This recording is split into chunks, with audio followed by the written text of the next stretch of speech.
Hello friends, welcome to lecture series.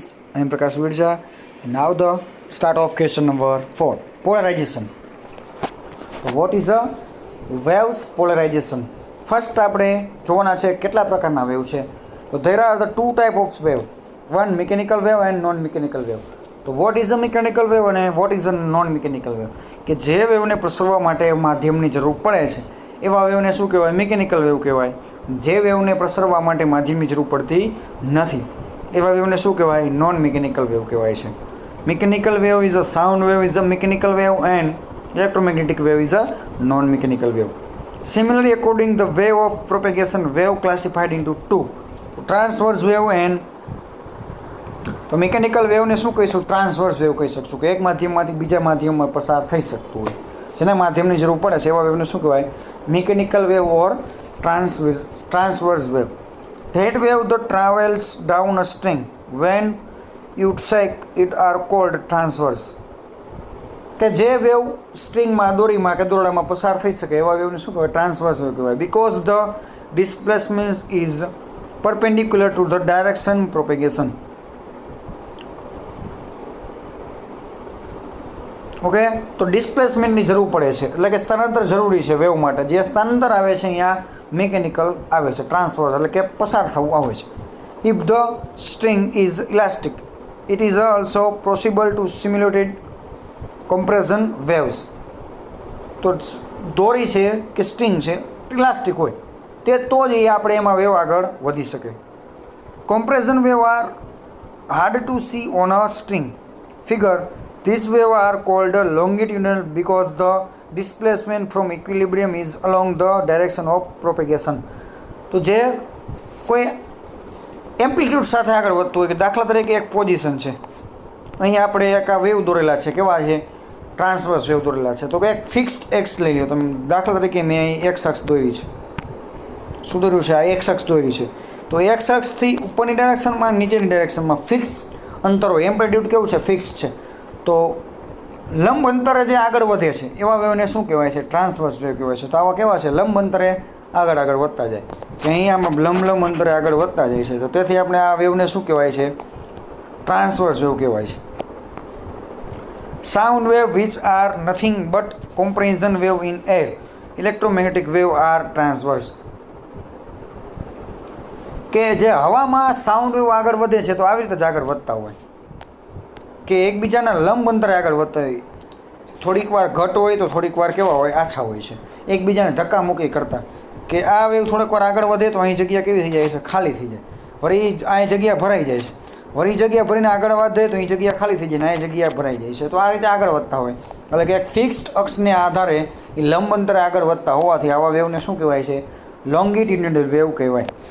અને electromagnetic wave, electric field and magnetic field are perpendicular to the direction of propagation. તો electric વેવમાં શું હોય?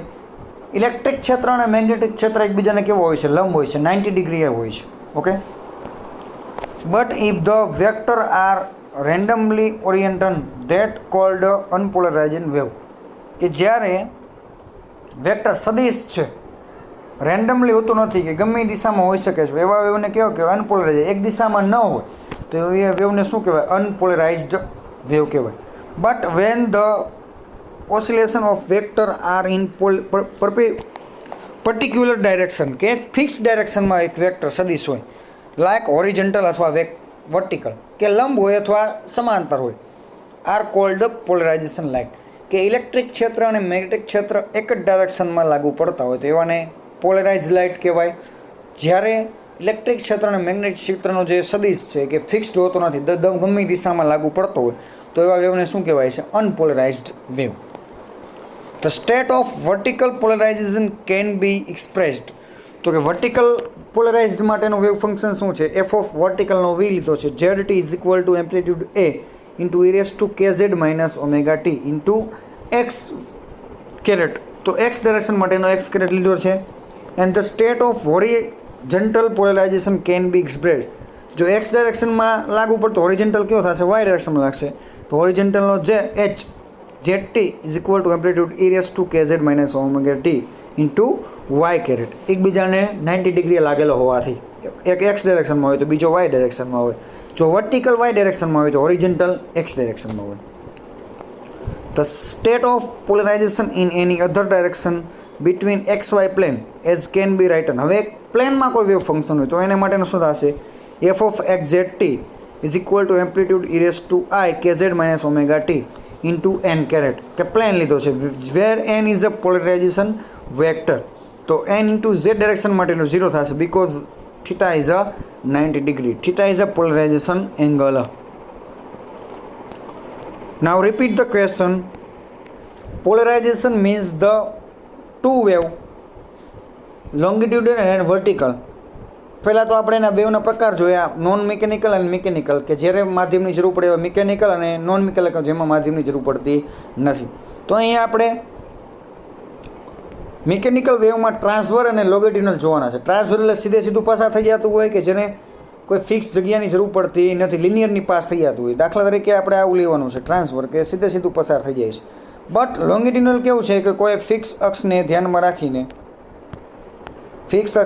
રાખીને જ્યારે લંબંતરે આગળ વધતું હોય, આ શું કહેવાય? ટ્રાન્સવર્સ કહેવાય. કે દોરીમાં સ્ટ્રિંગમાંથી વેવ પસાર થઈ જાય છે તો એ કેવું કહેવાય?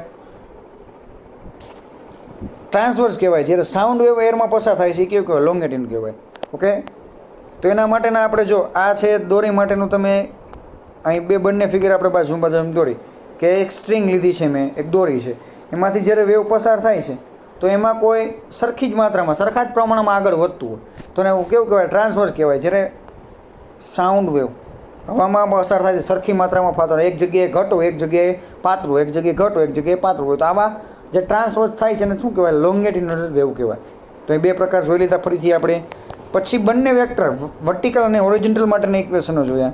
તો F of vertical Z T અને F of horizontal Z T માટેના ઇક્વેશન જોયા છે. જો જ્યારે એક એક્સ ડાયરેક્શનમાં હોય વર્ટિકલ તો હોરિઝોન્ટલ વાય ડાયરેક્શનમાં હોય. જો વર્ટિકલ જે વાય ડાયરેક્શનમાં હોય તો હોરિઝોન્ટલ એક્સ ડાયરેક્શનમાં હોય. પછી સપોઝ કે વેવ છે કે એક્સ વાય પ્લેનમાં હોય, દાખલા તરીકે એક્સ વાય પ્લેન અહીં છે, પણ આપણે વેવ લેવાનો છે આ એક્સ વાય પ્લેનમાં લેવાનો છે. અહીં એક્સ છે અને આ વાય છે. તો એક્સ વાય પ્લેનમાં લેવા માટે આપણે શું ઇક્વેશન લાગવું પડશે? તો અહીં લીધું છે F of Z is equal to A into E raise to I K Z minus omega T, અને એના માટેનો વેક્ટર કયું લેવાનો છે? એન લેવાનો છે. તો N caret into Z caret is equal to 0 because of theta is a 90 degree. Okay, જ્યારે એંગલને શું કહેવાય છે? Polarization angle. તો અહીં આપણો આ ક્વેશ્ચન પૂરો થાય છે. So thank you so much student watching my video.